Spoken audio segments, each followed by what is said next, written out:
Hi guys, well today we're going to be doing a little bit of work on the Snipe.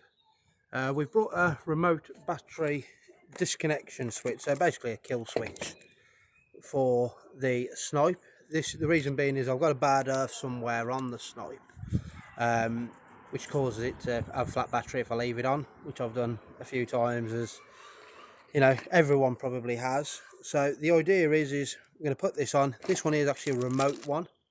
So the idea is that from inside the car I'll be able to flick it on, save me having to keep getting up, opening up the bonnet, disconnecting the battery, reconnect it every time I want to use it. Hopefully it's just as easy as clicking a button. So in the box, obviously, like I say, we have the remote control battery disconnect switch. Obviously that there connects onto your battery using this terminal, and then obviously we connect our earths straight onto there, and one positive cable then that goes straight to the live on the battery, and then two fobs. So it should be hopefully nice. So first thing we're going to do is we're going to just make sure that is basically where we sort of want to sit it, is there, and we have a foam pad to sit underneath the battery so the two don't actually connect. Just sit there like that. Now this is the battery terminal, which obviously has got to sit roughly there where it is. So if we tighten that one up there, 13mm spanner on this.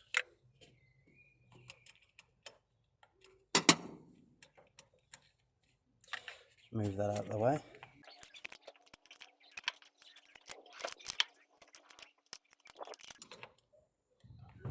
I'm interested to see how well this works, because I've got a few people who I've sort of spoke to about it, and they've got a similar issue with, which is quite sort of modern, actually quite sort of common with classic cars, and having them bad earths. And that sits there, and that'll sit there like that. So there is a touch of a gap between the two of nearly about 10mm once that pad's in. So we'll put the bolt in and just see whereabouts that's going to sit.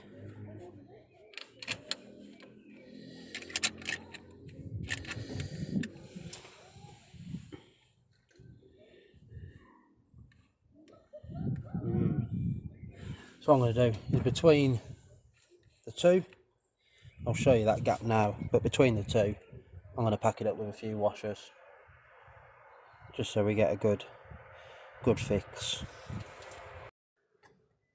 So that there is the gap between the top of the connector and obviously the underside of the plate which connects directly into the kill switch. That is roughly about 10mm. So what we're going to do is we're going to put 3 normal flat washers and a spring washer on top of that hole. Drop that on top, and then drop the nut on then, and see how it works out.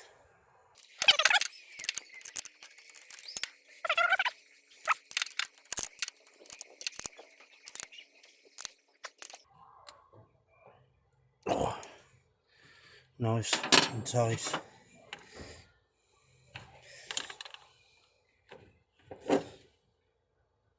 Yeah.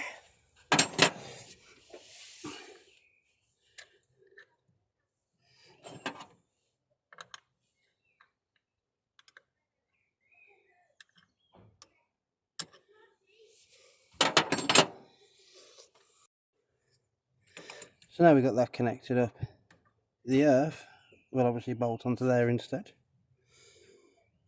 on the negative side of the battery. The positive we're going to put over here in this joint of the battery terminal here, and hopefully We're going to have a bit of a test run then and see how she fires up.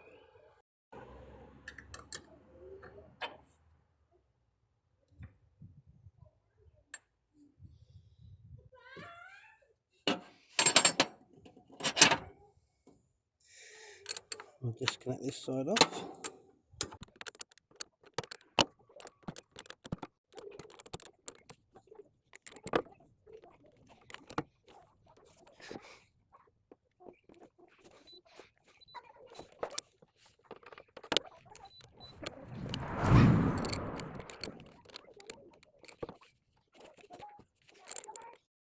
Right, now we've got that all wired up how we need it. The on and off works there. So now we're going to wire up,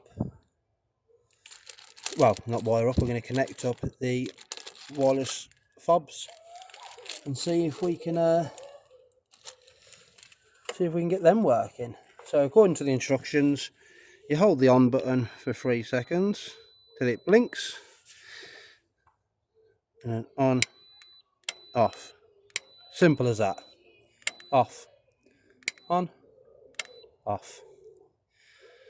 So now, hopefully, we should be able to fire this engine up and see how it works. So currently there, no lights on. So this is currently off at the minute. Move the box off the engine. I'm going to jump round to the inside of the car.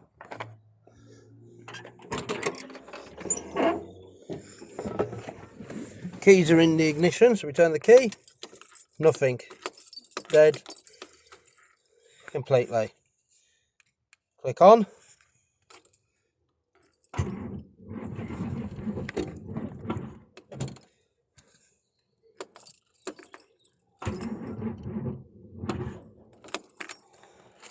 Shut the choke down a touch. And there she goes. Now if we move out to the outside of the car, hopefully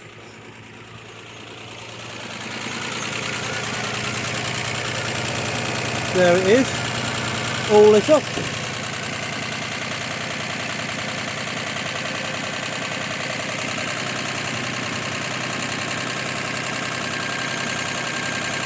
Yeah, so now that's all lit up.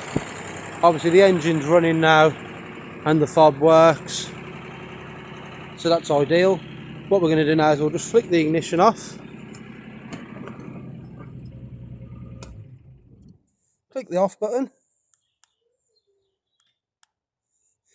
and we'll see, yeah, completely dead again.